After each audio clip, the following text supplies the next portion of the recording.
സംസ്ഥാന സർക്കാർ കണ്ണൂർ തളിപ്പറമ്പ് നാടുകാണിയിൽ പ്രഖ്യാപിച്ച അനിമൽ സഫാരി പാർക്കിന് ബജറ്റിൽ തുക വകയിരുത്തുമെന്ന പ്രതീക്ഷയിലാണ് ജനപ്രതിനിധികളും നാട്ടുകാരും.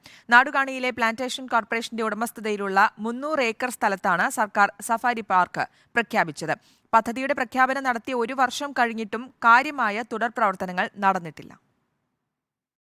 300 ഏക്കറിലധികം സ്ഥലത്ത് കണ്ണൂർ ജില്ലയിലെ ചക്കാരപ്പടവ്, കുറുമാത്തൂർ പഞ്ചായത്തുകളിലായാണ് ഏഷ്യയിലെ ഏറ്റവും വലിയ സഫാരി പാർക്ക് സ്ഥാപിക്കുമെന്ന് സർക്കാർ പ്രഖ്യാപിച്ചത്. 2023 ജൂണിൽ പദ്ധതി പ്രഖ്യാപിച്ചെങ്കിലും കാര്യമായ നടപടികളുണ്ടായില്ല. ഭൂമി അടിയന്തരമായിട്ടും കൈമാറാൻ 3 മാസത്തെ സമയമാണ് ഇപ്പോൾ നിശ്ചയിച്ചിട്ടുള്ളത്. അപ്പോൾ സ്വാഭാവികമായിട്ടും ആ അർത്ഥത്തിൽ ഒരു വലിയ വികസന പ്രവർത്തനം തളിപ്പറമ്പ് മണ്ഡലത്തിൽ വരാൻ പോവുകയാണ്. അത് സംബന്ധിച്ചുള്ള പ്രഖ്യാപനം നാളെ ബഡ്ജറ്റിൽ വരാൻ സാധ്യതയുണ്ട് എന്നാണ് ഞാൻ പ്രതീക്ഷിക്കുന്നത്. CPIM സംസ്ഥാന സെക്രട്ടറി കൂടിയായ തളിപ്പറമ്പ് MLA MV ഗോവിന്ദന്റെ മുൻകൈയിലാണ് പദ്ധതി പ്രഖ്യാപിച്ചത്. പിന്നാലെ പ്ലാന്റേഷൻ കോർപ്പറേഷന്റെയും മൃഗശാല വകുപ്പിന്റെയും ഉന്നത ഉദ്യോഗസ്ഥർ സ്ഥലം സന്ദർശിച്ചു.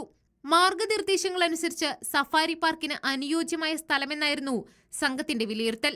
വലിയ രീതിയിലുള്ള മൃഗശാല സ്ഥാപിക്കാൻ 186 ഏക്കർ സ്ഥലം വേണമെന്നാണ് കേന്ദ്ര നിയമം. ഇതിനൊപ്പം സഫാരി പാർക്കിനായി 50 മുതൽ 75 ഏക്കർ ഭൂമി അധികമായും വേണം. പദ്ധതിക്കായി കണ്ടെത്തിയ നാടുകാണിയിൽ ഈ സ്ഥല സൗകര്യമുണ്ടെന്നതാണ് പ്രത്യേകത. കഴിഞ്ഞ സെപ്റ്റംബറിൽ ഇത് സംബന്ധിച്ച് മുഖ്യമന്ത്രിയുടെ അധ്യക്ഷതയിൽ യോഗം ചേർന്നെങ്കിലും തുടർ നടപടികളുണ്ടായില്ല. പദ്ധതിക്കായി ഈ ബജറ്റിൽ തുക വകയിരുത്തുമെന്നാണ് നാട്ടുകാരുടെയും ജനപ്രതിനിധികളുടെയും പ്രതീക്ഷ.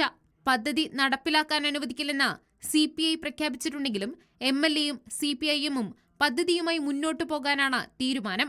ഈ ബജറ്റിലും തുക അനുവദിച്ചില്ലെങ്കിൽ ഭരിക്കുന്ന പാർട്ടിയുടെ സെക്രട്ടറി കൂടിയായ തളിപ്പറമ്പ് MLA MV ഗോവിന്ദന്റെ മണ്ഡലത്തിൽ പ്രഖ്യാപിച്ച പ്രധാന പദ്ധതി പാഴ്വാക്കായി മാറും. റിപ്പോർട്ടർ, കണ്ണൂർ.